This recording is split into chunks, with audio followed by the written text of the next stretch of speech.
Magandang umaga Pilipinas! Narito na ang ating latest ulat panahon mula sa Pag-asa ngayong Huwebes, July 10, 2025.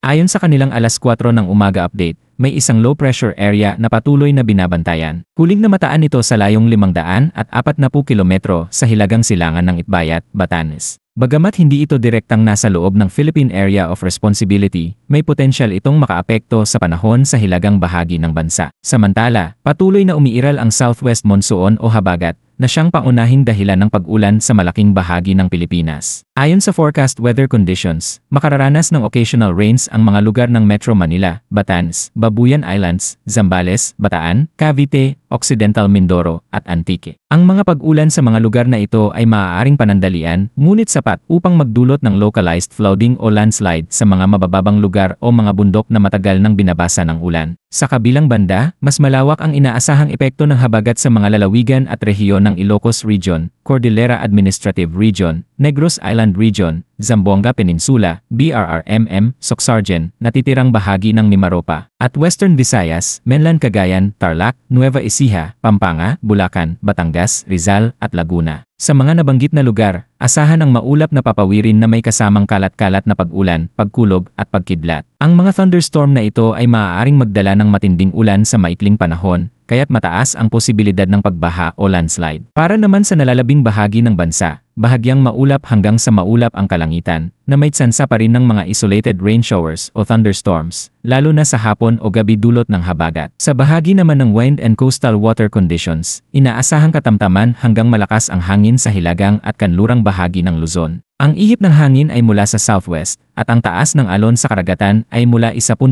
hanggang 3.0 metro. Pinag-iingat ang mga mangingisda at maliliit na sasakyang pandagat sa posibleng mapanganib na kondisyon sa dagat. Sa nalalabing bahagi ng bansa, inaasahan pa rin ang banayad hanggang sa katamtamang ihip ng hangin na may daluyong naaabot mula 0.6 hanggang 2.1 metro. Paalala sa publiko, maging mapagmatsyag, lalo na sa mga naninirahan sa mga mababang lugar, tabing ilog, at matataas na dalisdis. Ipagbigay alam agad sa mga lokal na otoridad ang anumang senyales ng pagbaha o pagguho ng lupa. Ugaliing makinig sa mga balita at opisyal na buletin ng Pag-asa at ng inyong lokal na disaster response teams. Yan ang kabuang lagay ng panahon para sa araw na ito. Huwag kalimutang i-like ang video at malaking tulong ang inyong pag-subscribe para sa progreso ng ating pag-uulat. Maraming salamat mga kababayan. Manatiling ligtas at maging alerto. Ingat Pilipinas!